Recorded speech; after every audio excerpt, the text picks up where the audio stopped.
Episode number 196 with Steve and Mike. I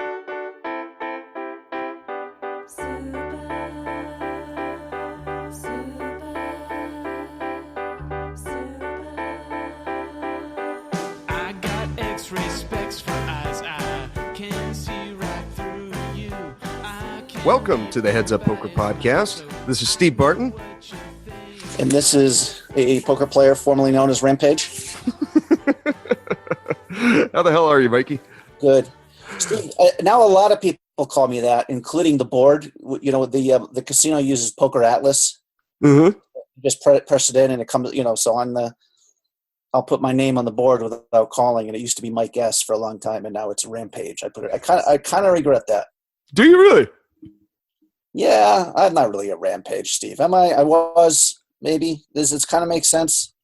I guess it's okay. It's a legit screen name I use, so there you go, right? I think it's pretty cool. It's like your calling sign or your moniker or Right. I don't know, your nickname. Right. I don't know. I guess shithead in a hoodie is a little verbose. It's good to talk to you again, man. It's been a while. What is going on with you here? I listened to our last time we were together, and I know this is shocking.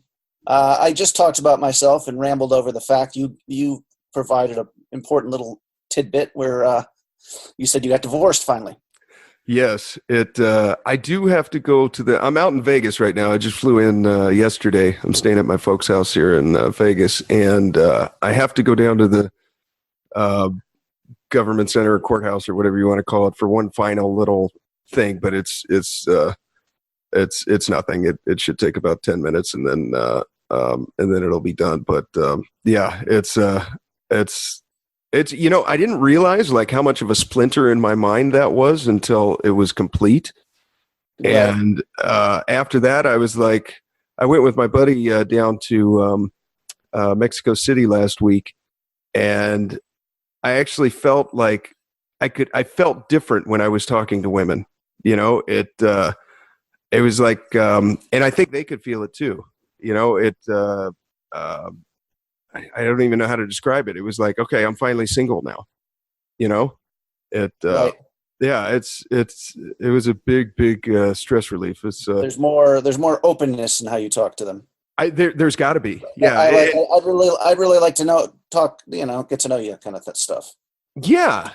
I think before I must have had like up this mental like wall or something, and I don't feel that anymore.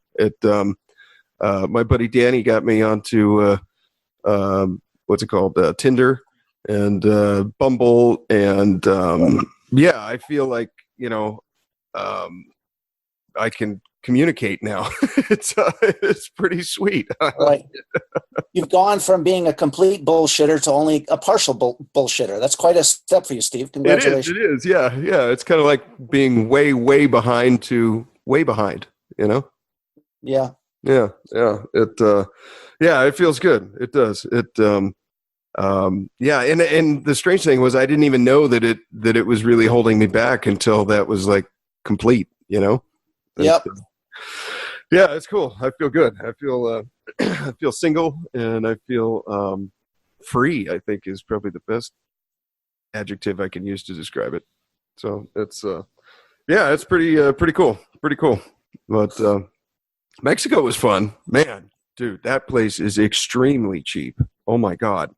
Okay, here's an idea for it. Okay, how much do you think an Uber ride would cost that's 10 minutes or less? $3. $1.99. Wow. Yeah. When we were leaving, we were down in this marketplace, and you know, just picking up little knickknacks and, you know, little Mexican stocking stuffer dolls and stuff like that. And we took an Uber from there all the way back to our apartment, got our bags, and then went to the airport. The drive was over an hour, and it was 250 Mexican pesos. So that's about $12.50 for over an hour in an Uber. That would definitely be about $100 or more, probably. I think so, right? we rented a 2-bedroom, 2-bath apartment. I'm just guessing the square footage, but it was over 1,000 square feet. And it was $60 a night. So $30 a piece, with the kitchen and living room and, full cable and everything. We could watch American football in there. It was, it was insanely cheap. Getting around, food. I mean, like sit down restaurant, the kind of restaurant where you'd go in and people go in after, Sunday church or something, like a nice place with a beer and lunch was $5 a piece. It was, and the food was amazingly good. It was, if I lived there, I would probably gain about 10 pounds of fat in the first month. Did you get laid during this trip, Steve? I did. Yes. Okay. I did. We share the details of that. Mexican woman, European woman. She was a Mexican gal. Yeah. Very nice, sweet gal. It was fun. I don't know. Did you pay for it, Steve? No, I didn't have to. Okay. Did not have to. You're my hero, man. Thank you. You are the wind beneath my wings. It was a fun trip. It was a fun trip. I'd go back. I definitely would. I'd like to explore the Caribbean side of Mexico. I don't know if it'd be as cheap as Mexico City, but it's Mexico City's not quite first world. It's definitely like a modern city, and they have. But the only thing that I would say that makes it not quite first world is the sidewalks. They got a bunch of trees and everything, and the tree roots will be pushing up the sidewalks, and they don't fix those, or there'll be little holes in the, there'll be like a cover plate or something that is, covering up a gas line or a water shutoff valve or something, and the plate will break, and it takes forever to get fixed. So that's like the only thing there that would suggest that it's third world, but otherwise it is very, most of the beheadings in Mexico from the drug dealers are probably off in the rural areas, Yeah, I don't think it's near Mexico City or anything. We were in an area. What's that? I said it's easy to get caught in a city doing stuff like that. People are watching, so yeah. Yeah, I think that's up in like Juarez and I don't know. I think closer to the border and stuff. But it was fun. It was a good trip. Good trip. Now I'm out here in Vegas for the next week or so, spending an early Christmas with the family. Then I got to go back and work all through Christmas and New Year's.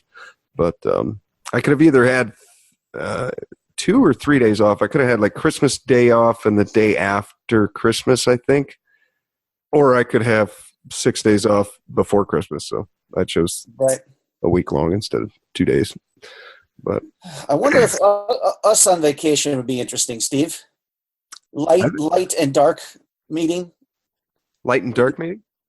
Well, you're light and you're very optimistic, and I'm, but you would be. I would ruin your vacation, Steve. I would be like maybe terrified of the natives hiding under the bed the whole time.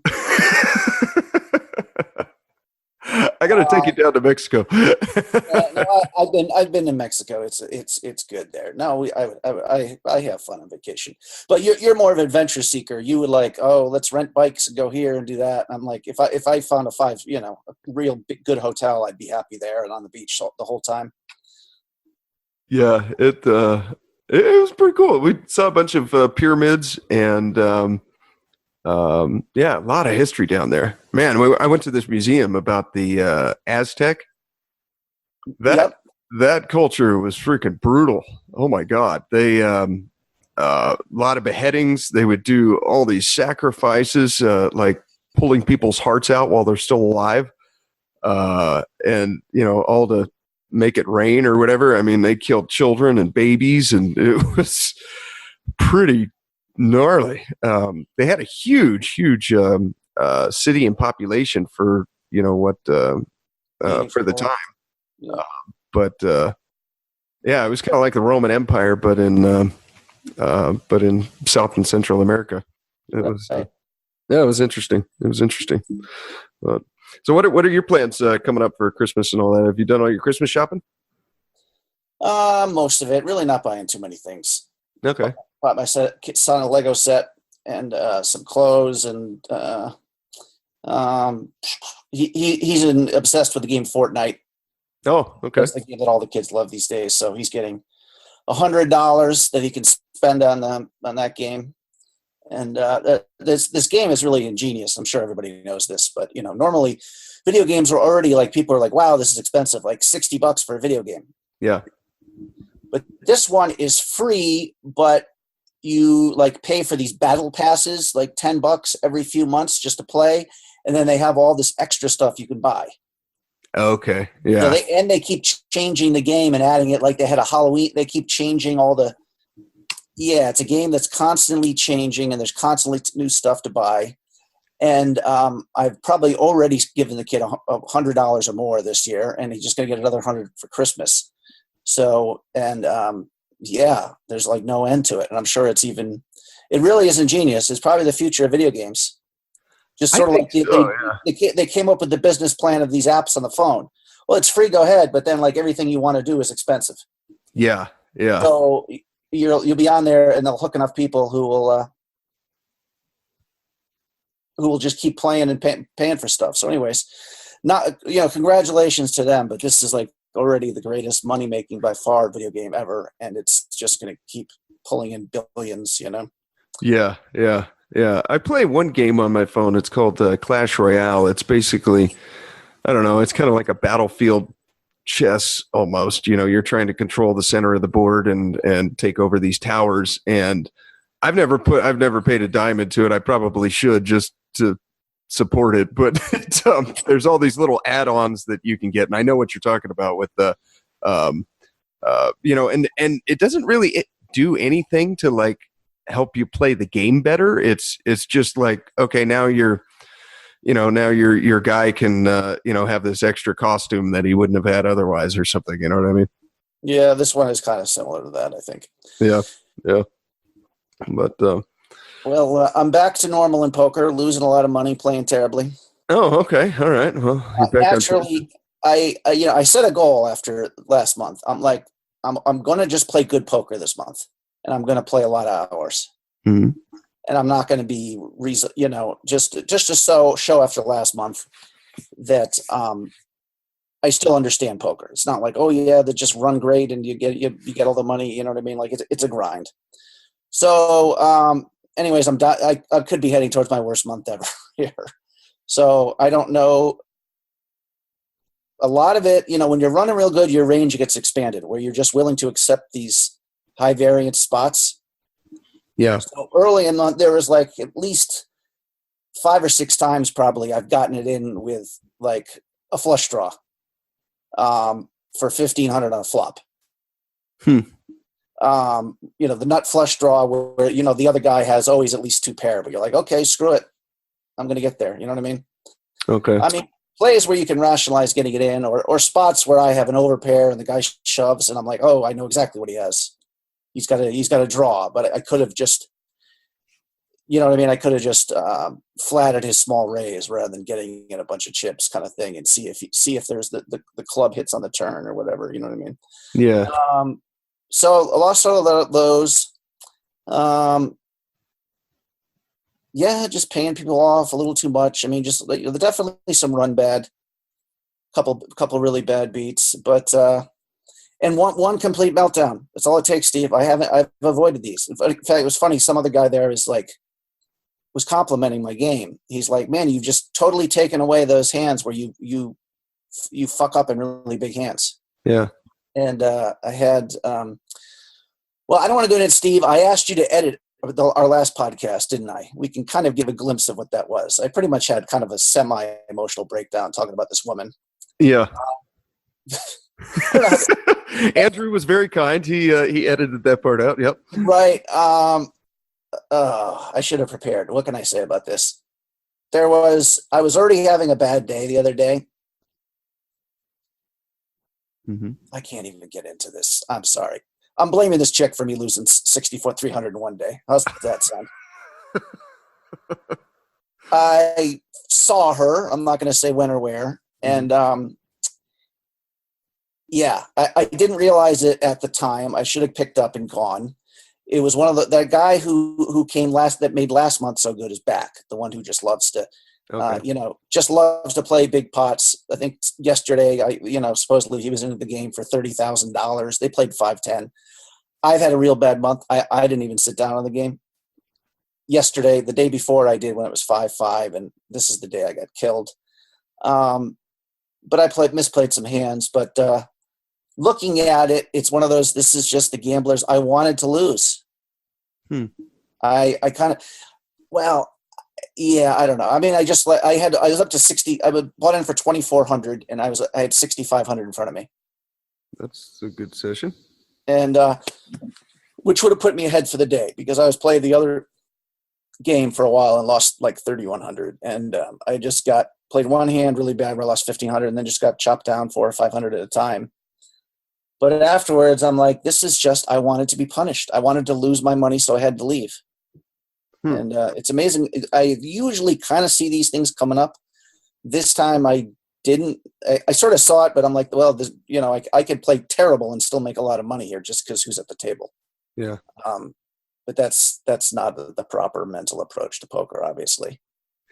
This seems to be a common theme. It comes up maybe, I don't know. I hear you talk about it 2 or 3 times a year. That it's almost like you just said, you want to lose so that it's like over and you have to go. Yeah, I don't know. A lot of it, there's, I don't know if it's physiological. I think I told you I dated this nurse once and lived with her, and she's like, oh, you're having your period again, and talking about the moon cycles, and men have there's body changes. They go through body changes and cycles just like women do. Okay. Just they don't have. So I'm like, is there every spin of the moon where all of a sudden I get agitated? This was really about the woman, but I don't know how often it. Yeah, I don't know, Steve. It's just, if I could get this shit out of my game, I'll do okay, I guess. I mean, thank God for last month, but still, I had a week there where I lost about 10K. It's terrible. And yesterday I went in, and for me, this was like about as much preparation as you're going to get. I did listen to the Elliot in the parking lot. Good. And just kind of took a few deep breaths. I'm like, listen, you just have to get back on track here. Don't make it so I'm fucking just back in peril. I mean, I already kind of am. I was already way underrolled before, and now I'm still underrolled with the games I play, but whatever. But anyways, last night I made 1,000 and a 2-5, and this was without getting any great hands. I grinded. It took 8 or 9 hours, but I thought I played well. And if I can just play like that, voila, I can make a living. Maybe another. I know you did one session with Elliot. Maybe that's what it is. I did a session with my therapist recently, and right around the time that I wrapped up the divorce, and it was basically revolved around me forgiving myself for marrying my ex and forgiving her.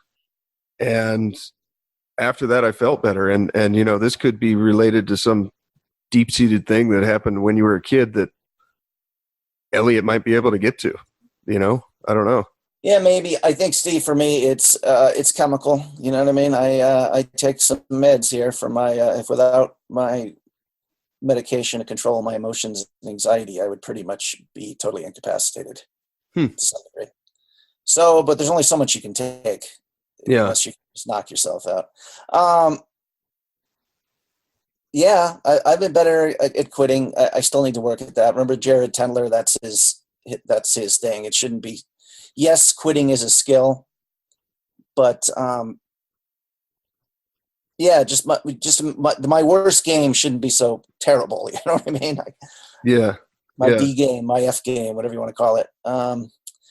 Steve, it's good advice for Elliot. I started my diet, so for it's pretty radical because I have to be down 199 pounds by January 31st to win some bets. Oh, and I was 245 pounds not long ago. I'm 220 pounds now. Wow. So Okay. I'm going to be kind of starving myself for the. I mean, I lost 10 pounds in like the last 10 days just by. It's not hard, really. What are you doing? Just not eating much. Oh, My last meal of the day yesterday was just some egg whites and some and a banana. okay. Okay. And I have been swimming, so I've been getting a little exercise. But basically, I don't really count calories, but I'm running probably a pretty big caloric deficit. I don't know at my weight now how many calories a day would be normal. Probably like 2,500 maybe. Does that sound about right? Mm, So I got it down to 1,500, which means I'm losing a pound a day, I think. So I think it's 3,600 calories is 1 pound, but I could be wrong. I don't really count calories either. What when you wake up in the morning, how soon do you eat breakfast? well, that's the other thing I try to do, but not really religiously, is the 15-hour fasting thing, Okay. where that I've been pretty successful, at least 3 or 4 days a week. Yeah, I'll eat my last meal at the casino at say 1:30 a.m. and Okay. then leave at like 3 or 4 a.m. So I'm concentrate. So the next day I wake up, let's say at 10 a.m. and I try not to eat anything for 5 or 6 hours Ah. till late afternoon. So I've done that quite a bit, and just drink a lot of liquids. Follow the Barton, plan there. If you're not drinking enough water, you won't lose the weight. Yeah, that's extremely important. I know that. Um, You might want to try, this is just a suggestion, but you might want to try reversing the fasting. So, like eating as soon as you wake up. So, having Tim Ferriss talks about it in the book I talked about before, the 4 Hour Body, is 30 grams of protein within 30 minutes of waking up. So, it'd be the okay. equivalent of 5 eggs. Now, you can do that with cottage cheese. You can do that with lunch meat. You could do that with a can of tuna, whatever you want. Eggs is the easiest for me. And if I'm in a hurry, I'll just crack 5 of them in a glass and drink it like Rocky. Okay. But if you do the breakfast as soon as you wake up, specifically with the protein, and Yep. then do your fasting towards the end of the day. So maybe you make your last meal. I don't know. What would that be, like 4 o'clock in the afternoon or something? And then you don't eat until you wake up the next morning with breakfast. I think that would probably be more of an effective. So just 2 meals a day. You could do that. Yeah. I mean, what I do personally is I have 3 meals a day, 6 days a week, and then I do that fast 1 day a week. So it's was it 15 or 16 hours, whatever it works out to. I basically have breakfast and then lunch, and then I do not have dinner. And then I have breakfast the following morning. So there is something to those intermittent fastings. And if you want to like speed up the weight process, which it sounds like you do because you're on a deadline, you may be able to interject 2 or 3 fasting days a week instead of just one like I do. But Yeah, I don't. Well, I lost like 12 pounds in 2 weeks doing I think we talked about that. Penn and Teller, the fat one. He was ready to have like some stomach surgery, and then he tried this thing where potato he day. started off by eating nothing but potatoes for a few Yeah. weeks, Yeah. and it flies off you pretty fast because first of all, there's only so many potatoes you want to eat. Yep. You know, Yep. you're only going to eat when you're real hungry. That's a little Carlos thing. It's like you have to recognize the difference between hunger and cravings. Yeah. So I'm sitting at the table. I'm often seeing tasty food get up there, and but then if I just don't eat for a cup, when I'm really hungry, I just say, "Can I get a green tea?" Yeah. That's been kind of how I do it. But so right now, it's not even like coming up with a diet or exercise program. Now it's just semi-starving myself for a month just to avoid having to pay out $700. That's $700. That's a good bet.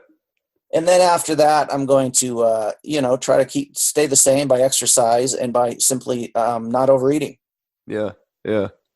Good. Yeah. The potato diet is interesting. Now, what's interesting about that one is if you bake the potato or heat it up in the microwave, to the point to where it's soft, and then you put it in the refrigerator and let it cool down. What's happened is if you eat a regular baked potato when it's still warm and you've just cooked it once, it's kind of starchy, and it'll actually make you fat. It's kind of simple carbohydrates, and but there's something that chemically changes in that potato when you heat it up and cook it, and then you cool it down. Now that potato, you don't have to eat it cold the second time. You can warm it back up, but something has changed inside it that now makes it complex carbohydrates, and it makes it good for you, and it makes you not fat. So that's the thing that you can do with the potato diet: is heat it up, put it in the fridge, let it cool down, and then heat it up again, and that will it somehow changes the starches in it or something that it'll no longer make you fat. It'll make you skinny. And the potato diet's interesting because when that's all you're eating, so let's say you just decide to do this potato thing for 2 days, if you normally eat 2,500 calories a day, you will go down to about 800 or 900 calories a day, because after you have, 2 potatoes with nothing on them, no salt, no pepper, no tapatio or nothing, you do not eat any more than you possibly have to before you're just not hungry anymore. You know what I mean? Because it doesn't taste good. It just tastes like a bland potato. But the trick is you can't put anything on it, because as soon as you start adding salt or hot sauce to it, you'll eat 2 or 3 times as much. Well, I had sugar-free ketchup is what I was often squeezing on it when I was at my parents' house for a few weeks, because at some point I just wanted some flavor. Yeah. But like I said, the weight did come off for sure. It works, doesn't it? Yeah. So we'll see. I'll get down to that weight. And but I was going to bring this up. My one buddy was like, "Dude, I kind of worry about your poker with this. You're going to get frustrated. You're used to the sugar. Yeah. You're used to the cravings." So I don't really think that's been a factor. I mean, I've just been running bad. I don't know. The other thing that I've taken out that I thought would be really hard, at least it's been a week and a half, is soda. Oh, that's a huge one. Yeah, good for you. That's just, like everybody says, like that's the first thing that needs to go. Even diet soda, it doesn't matter that it's no calories. It's just, crap getting thrown into you. And I love my coffee in the morning. I don't know if I could ever get used to black coffee, Steve. I'm used to cream and all that. So I have not been having coffee. I've just been having the tea. Coffee's not bad. And I actually started, have you heard of bulletproof coffee? Yeah, I've done that before. Okay, with the MCT oil, the organic butter, I throw some cinnamon and like a drop of vanilla in there, and coconut oil. And my buddy turned this on to me when I injured my shoulder, and we were riding around together doing office stuff at work. And he said he called it brain food. Those oils are like food for your brain. So I experimented with it when I was doing trading and playing cards, and maybe it's I don't know, what's the word, psychoschematic or something, like you believe it's going to work, so it does. But I really think it allowed me to focus more and stuff. So, well, Assassinato was the first, I think, that we heard of the MCT oil or whatever it's called. He had great praise. He thought he had much higher level of concentration and productivity and all that kind of stuff. So I was the thing. There's a lot of fat in that, which I guess is okay. It's kind of the point. It's good fat compared to the bad fat. Again, about this shit. I don't know about this. Somebody was explaining the difference to me. It's real good fat, the MCT oil. It's pure. I think it's pure coconut oil. Isn't that what it is, or something? I think so. I believe it's derived from coconuts, but I'm not certain. So, and hypothetically, that and butter, you just won't be hungry for a while either. So it's good for you, and it like cleanses the system and all that kind of jazz.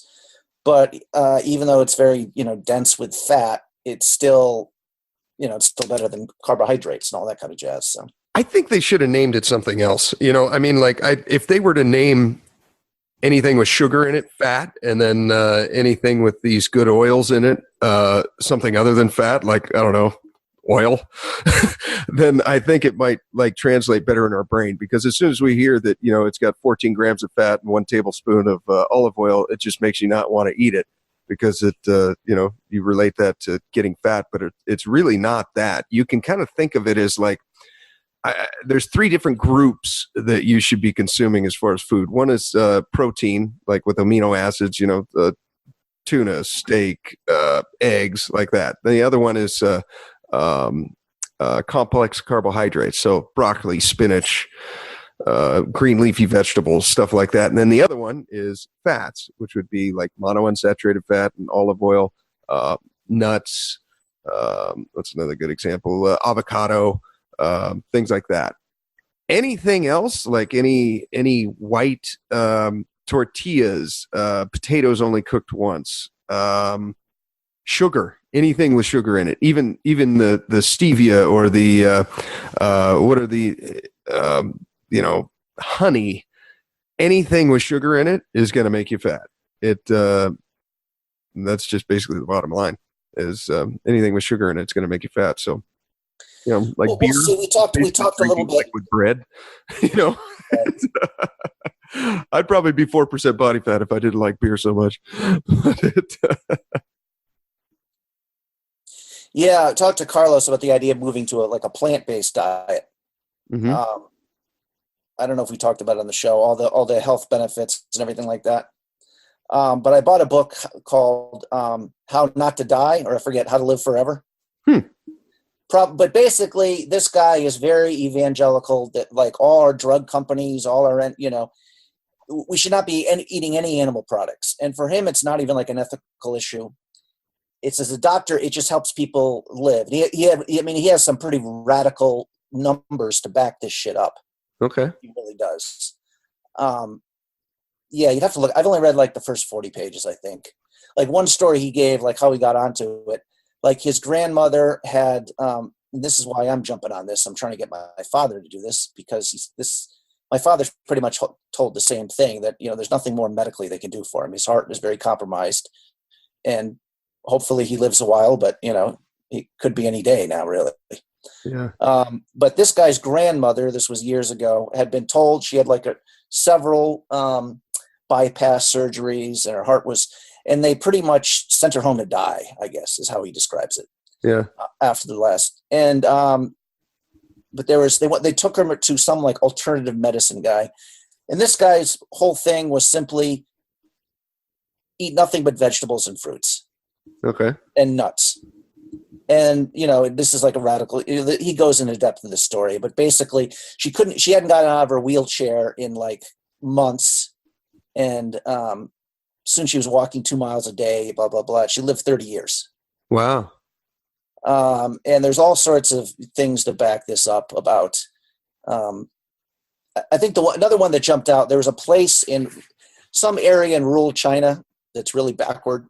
Like all they eat is basically all they eat is fruit and nuts. They don't eat any animal products. So they were studied there, and of 300,000 men they looked at, only one had a heart attack.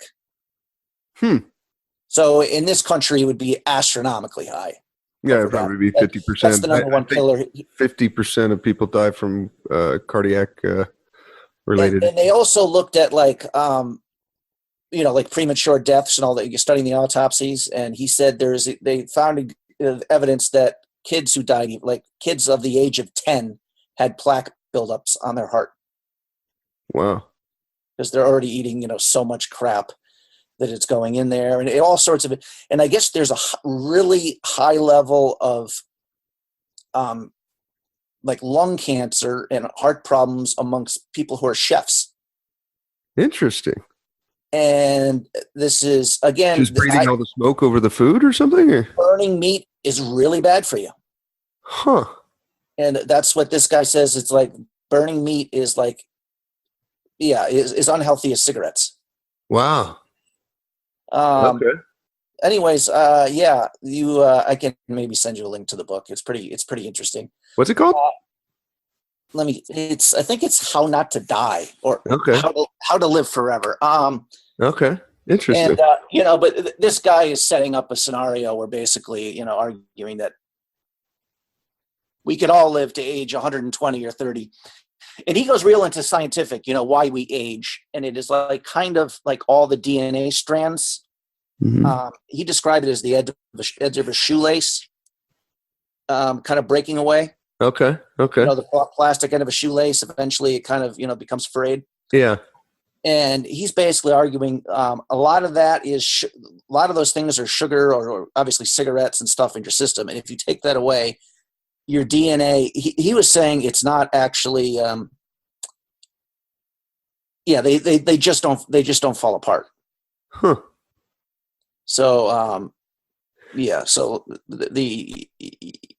Yeah. you quickly, again, people write books and they're very documented, and everybody has evidence. But right away, looking at this, I'm like, I got to make some life changes here for sure. This is simply it. Plus, I don't, you feel better maybe if you're helping animals from getting killed. But I told my mother about this because my mother's she's kind of accepted. What am I going to do after my father dies? Yeah. She's talking about her own health. She's like, I think I got 7 more years left. And I'm kind of like, you're only 70. I mean, 7. That's very specific. Yeah. Well, I think that's the age her mother died at. Maybe I'm trying. Oh, okay. So now I sent her all the links and talked about this, and she's like, well, I'll do it if you do it. Oh, okay. So she's coming for a visit, and I'm going to have to look up some recipes and find out, what to eat and all that kind of stuff, because you're going to want to have some flavorful things, hopefully you're enjoying it. Yeah. But again, I guess hypothetically, you could just continue just living off potatoes. And I just bought a big bag of Brazilian nuts. Okay.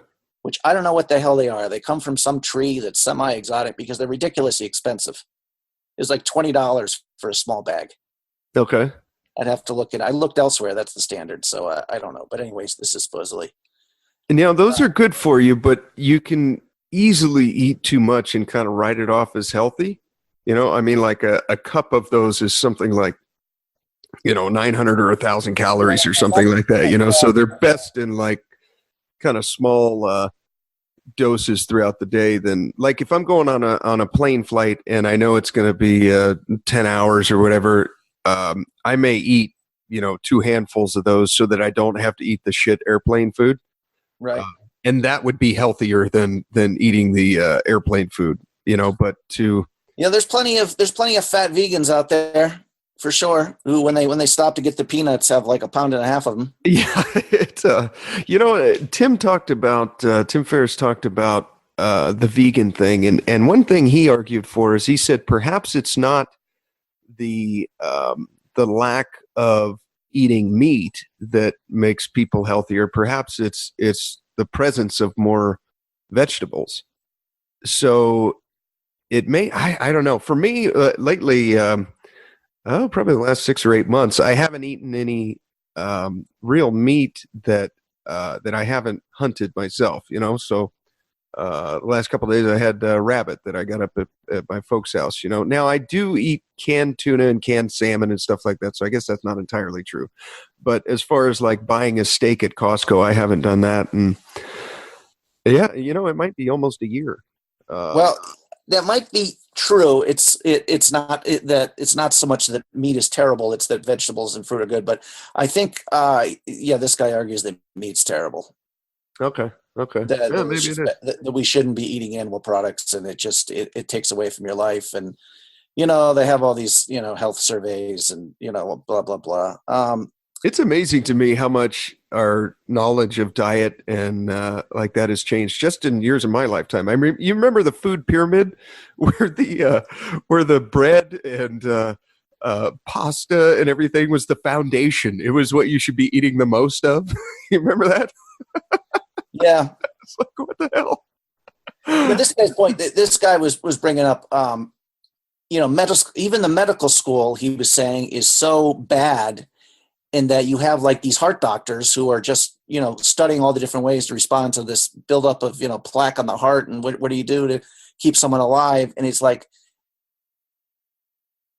a lot of them, all they have is like a 2-hour training for nutrition. Wow. Like one little seminar, not even, to become a doctor, like, which would be expand people's life much more than coming up with a wonder drug kind of thing. You know what I mean? That's what this guy would say. Yeah. There is some truth to that. I went to it was a work related thing. I had a little bit of, what do you call it? Skin cancer on the side of my face from, I'm pretty sure it was from putting on my SCBA mask all the time. And to be totally honest, for the last 15 years, until the last couple, I had no idea that putting on a soot-stained mask twice a week is bad for you. Well, apparently your skin is very porous and it just absorbs that shit right into your skin. And lo and behold, I had to get a spot cut out of my neck. Anyhow, I was asking the guy, I'd recently come down with dandruff like a few months ago and never had dandruff in my life. And when I went to this skin doctor, what do they call him? A dermatologist. Yep. I asked him about the dandruff. And he says, "Well, it's not dandruff. It's dry scalp." And he said it means that you have low testosterone. So he gave me a prescription for some type of cream or something to put on my skin to boost testosterone. And I thought, I just don't like doing this medicine thing. So I did some research online and found out that the best way to increase your testosterone is to make your legs bigger. So you want to make like your hips, calves, thighs and hamstrings bigger. And the bigger they are, the more testosterone they'll produce. And lo and behold, after doing, changing my workout routine from 50% lower body, 50% upper body, now I do about 70% of my workout is for my legs and hips. And the other 30% is my upper body. My freaking dandruff went away. So he was right in that, you can fix it by increasing your testosterone, but it was the quick fix of here's a prescription or, a cream that you can do to fix it. But I think the better way to do it is to like naturally do it through workout or like you're talking about, like diet, I think the doctors, they're just so quick to just, here's a pill, Right. Yeah. I should, I think I have dandruff. So, and I use dandruff shampoo. So yeah, that might be, start working out your legs. Like my buddy says, the legs feed the wolves. Increases testosterone. Right. Okay. There we go. I'm going to start doing that. Good stuff, Stevie. Interesting. So Yeah. What do you got on the show coming down the pipe here? I was just going to make a couple. Assassinato came out with a new book. Oh yes, yes. So I'm sure he would be excited to get on. Yeah, we'll have to have him on. I just had a conversation with Andrew Pieper. I was hoping to see him while I'm out here in Vegas, but he's out in Florida visiting his family. His, I guess his dad lost his job, and so he's out there playing cards and hanging out with the family to support them a bit. But he sounds pretty good. He was actually interested in that book, 4 Hour Body. So if you guys are listening to it, I can't recommend it enough. We'll throw a link in the show notes for a Amazon link for it. If you buy it, then it kicks back a little bit to the podcast. It's a win-win. But he was asking me about the 4 Hour Body, and he said he had a shoulder injury or something that was nagging him. And I'm like, dude, the workout program in this, it will fix that. I mean, I had a grade 3 separation in my shoulder, and I was back to work as a fireman in 3 months. So I think I tweeted out my my X-ray of what my shoulder looked like. It's not pretty, but it functions great now. And I actually did my physical eval that we do through work 3 months after the injury, and I was stronger than I was before the injury. I could do more push-ups and pull-ups and curls than I could before I was injured. So shit works. It's extremely effective. But yeah, maybe Andrew, Alex would be a good one. We haven't had him on in a while, huh? It's probably been. Your positivity, Steve, is just real. I'm just picturing this. Sorry, I had to be that. I'm picturing you with no legs and one arm, and like you're using your one arm to Google doing high hurdles with no legs or something like that. But you just think there's a solution to everything, man. Well, the alternative is just dismal despair and black cloud. So yeah, I know about the alternative. Sure. I've got my fantasy football. We started with 24 people. We're down to 4. I'm one of them. And hopefully I can take this thing down so I can get my fantasy football hourly up above a couple bucks an hour. I think first place is like $2,000, so that would make the season worthwhile. I think what I'm going to do is next year I'm going to start. I'm kind of getting the hang of this. It's not necessarily about having the best player. It's about having a player that has a really good matchup. Like he's Right. up against, this wide receiver. He's an average wide receiver or whatever, but he's up against a cornerback who's third string. You want to play that guy over, unless you've got some rock star or something. Yeah, you look at it, or if you got a team that you're facing a team that it has a great run defense, so you think your wide receivers are going to have bigger games because you're going to be throwing more, kind of shit. Exactly. Things like negative game script. It looks like San Francisco's probably going to be behind this week. Well, you might want to pick their quarterback or one of their wide receivers or something, because odds are they're going to be behind early and they're probably not going to be running the ball. They're probably going to be throwing it a lot, stuff like that. This is all fantasy football 101 stuff, Steve. I hate to. I think that this is. I don't know how deep you want. I listen to the sports betting and like fantasy football all goddamn day long. So. Another big one too is defense. I've basically been playing for probably the last 3 weeks. I've been playing the defensive team who's ever playing the Chiefs, because their offensive line is like, they were actually calling up guys that they let go because they got all the way down to their third string. So that creates a lot of like turnover opportunities, sacks, possibly even, pick six, stuff like that. And it's kind of a fun game. It's a little bittersweet because I got two more. I got today. We're recording this on Sunday, and then next week, and then it's over, and I got to wait a whole nother year. I just don't really feel any desire to do the fantasy football with baseball or basketball or anything like that. I seem to only enjoy it with pro football. Well, I don't know why. But, yeah. Well, we Steve, I just occurred. We can do it some other time. I started off by bringing up your divorce, because at some point I want to talk about the things that happen at the end there. Yeah, they're fascinating here. She robbed you, and then she quite possibly was trying to poison you to death. I don't know what else. You're seeing a psychologist. Like, you're seeing a psychologist to forgive this woman. Well, what else can you do? You know what I mean? Am I just going to be pissed the rest of my life? Well, I mean, your stoic response is like, your stoic response is just that, well, I'm going to have to move on. Yeah, but it doesn't mean, I don't know, forgiveness. Well, whatever, Steve. Yeah, we might as well forgive her. I mean, from the point is like, well, she's a terrible person, but, she grew up in a weird environment or something like that, I think a lot of it had to do with her upbringing. Her dad, she found out after he died that he had a whole nother family, and he had a whole nother, like literally he had children with another woman that they didn't know about until after he died. And so I think what it did was it just implanted this deep-seated like untrust of men. And she projected that onto me, so I think anyone growing up in that environment would have a tough time trusting anyone that, when they, I think she just felt betrayed. And when, and as she was growing up, like she was daddy's little girl until she was probably 10 or 11 years old. And then after that, he just didn't really pay much attention to her.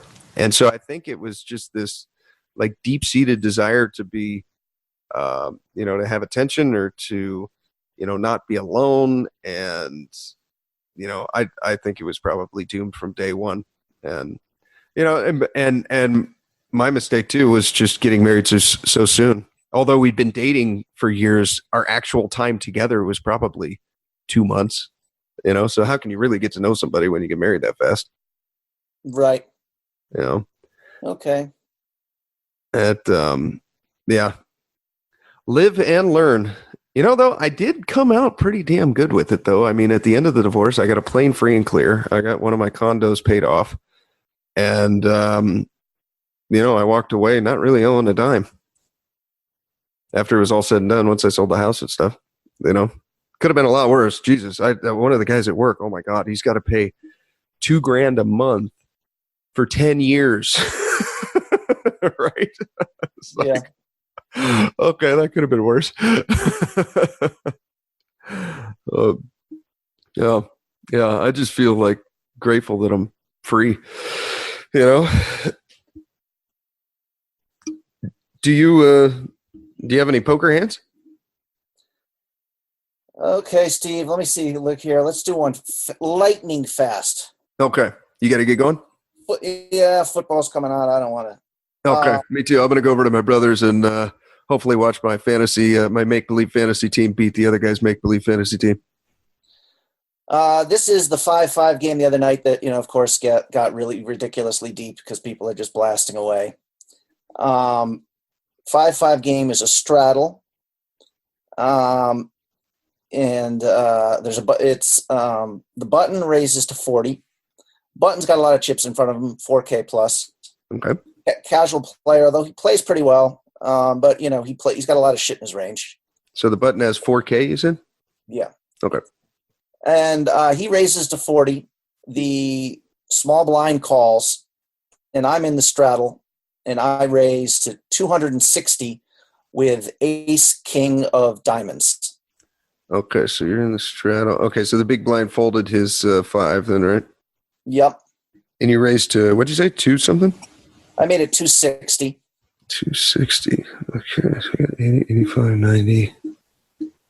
Which is actually, looking at it, is kind of small almost in this game because this guy's so deep and he's going to peel pretty wide. Why not charge him a little more? Okay, well, there was 100 pot before you made it 260, so I guess pot ratio, you make it like 2.6. Okay, all right. And you ace king of diamonds, you said? Yes. Okay. All right. What's the button do? The button is like almost folds his hand. He's like, no. He's like, no, I call. Okay. And the small blind folds. So heads up, going to the flop. Okay. How much we got in the pot here? 565, I think. 565. Okay. And what do you have in front of you? We started off 1800 effective. Okay, 1800 effective. And what's this guy? You've played with him before? Yeah, aggressive. It's just annoying because a lot of the casual players there are good. He wins a lot of pots off me. I wish I wasn't stoned half the time, Steve. I would have more meticulous notes on this player. Does affect memory. I know that for sure. Again, like casual players, he just doesn't like getting bluffed. So, if you got a good hand, he's going to pay you off a lot. Okay. But he's tricky. He likes bluffing. He'll put you to the test. He's willing to play for stacks at any time. Okay. When there's a 2-5 game, he always wants it to be 5-5. When it's a 5-5 game, he always wants it to be a straddle. I don't know what he does for a living, but I think he has the feeling of a guy with a lot of money. Okay. Because if he's down to 3,000, he just doesn't give a shit, Okay. The flop is 9-9-8 with 2 clubs. Okay. All right, and it's on us. Well, we're ranging this guy, I guess, on like all pairs, broadways. Is he peeling here with something like 9-10? Or is he folding that stuff, you think? Yeah, no, he's got a fair number of 9s in his range. Okay. We're beating all his broadways. Well, here's the point. I mean, like Alex, I think, would say we can actually we c-bet here for value. Okay. Against a lot of players because they're calling with lots of draws. Mm-hmm. And we're charging them for their club draws.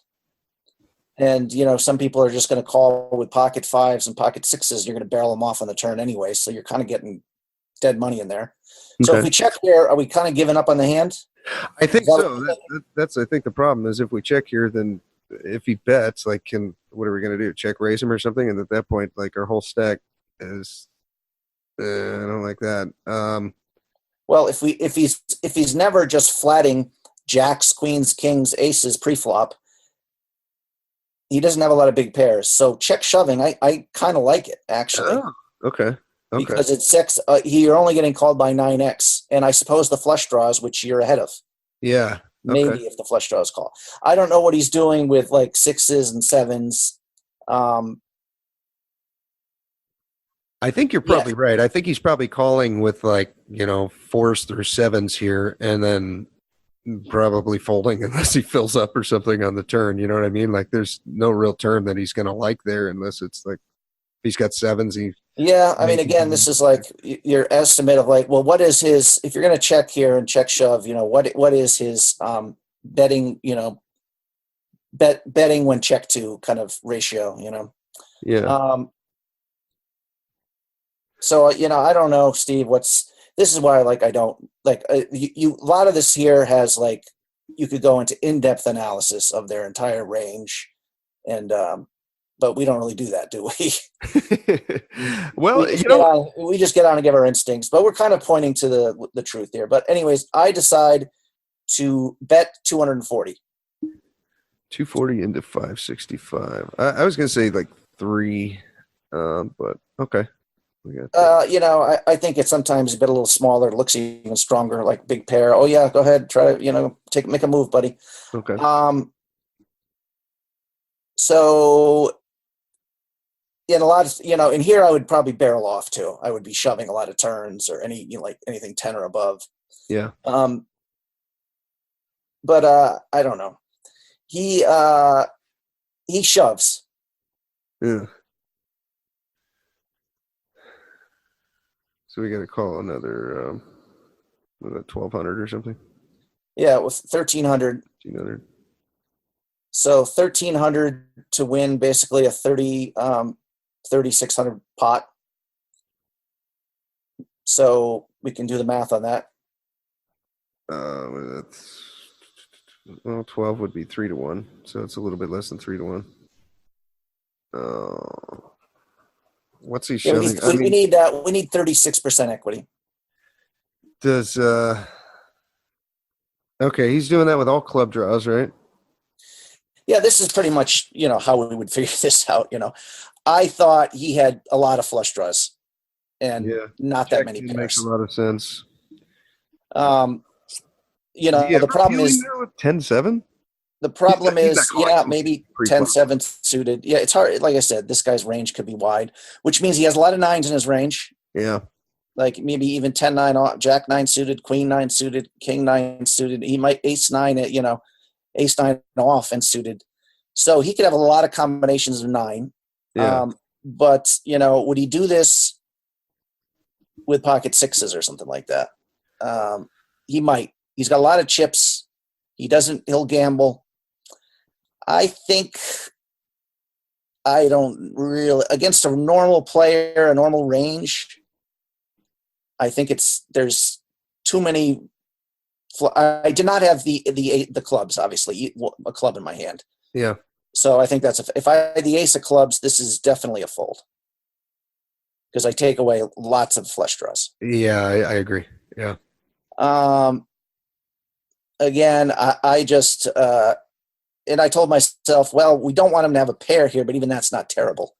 We still have 25% equity there. We got if he's got an under pair, it's not horrific. Yeah, if he has like 10s here, that's pretty bad. Well, 10s or jacks is the worst case scenario is a 9. So 10s or jacks is not horrible. Is all I'm saying. We still have. Well, I'm saying like if he has 6s here, we'd much rather see 6s than 10s because we can get an 8 and then counterfeit him. Right. But we really don't want him to have a 9 here. Then we're kind of then we're effed in the A. Man, 36%. This is on a day where I'm already into all the games for $6,300. So if I lose this, I lose $6,300 for the day, and it is a good game. So do you justify with, well, I just fold here. I got 1,300 and someone is going to fucking get it in real bad against me. That could also be a factor here. I think I probably just fold this. I'm liking the line more of the check shove now than bet, call it off. I fold. I mean, you're right. There is the Jack 10, 10-7. maybe he would do this with like 6-7 suited. Would he really call that much with that? I can't imagine a player doing that at 5-5-10, but you know him, I don't. Yeah, I'd probably let it go. Yeah, I just, I didn't stop to do any math. I kind of knew it was going to be 2-1. Like I said, 36% there. Yeah. And I just thought there was, so many draws in his range that I had to call. Okay. So I called. He had 7-6 of clubs. Oh, so wow. He had a lot of outs. Yeah. 7-6-10. So he was the favorite there for sure, and he hit a flush on the river. Yeah, bummer. Yeah. But again, his other flush draws, a lot of them don't have those extra 6 outs with the straight, obviously. So true.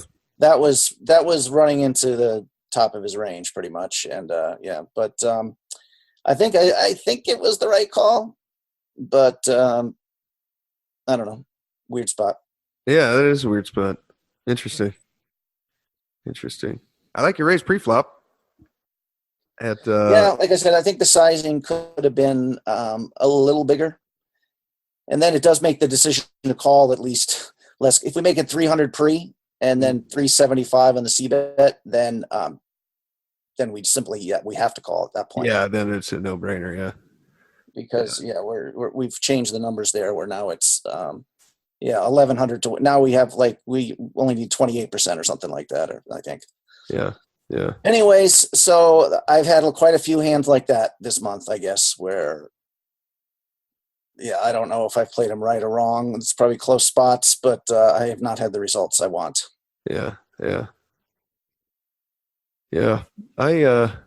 haven't played in the last 2 weeks. I've been doing a lot of trading. I haven't played much. I did play one tournament. I got second in it at my local card room.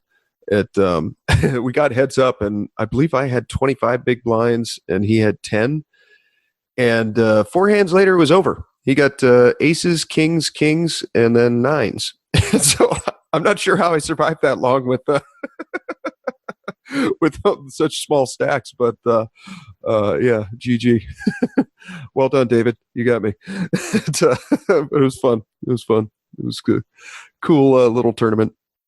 But I'm sure I'll be playing some cards out here while I'm in Vegas. I'll be out here until the 22nd, I believe. So if you're out here, hit me up on Twitter at HUP Podcast, and we'll meet up for a beer or maybe go play a tournament together.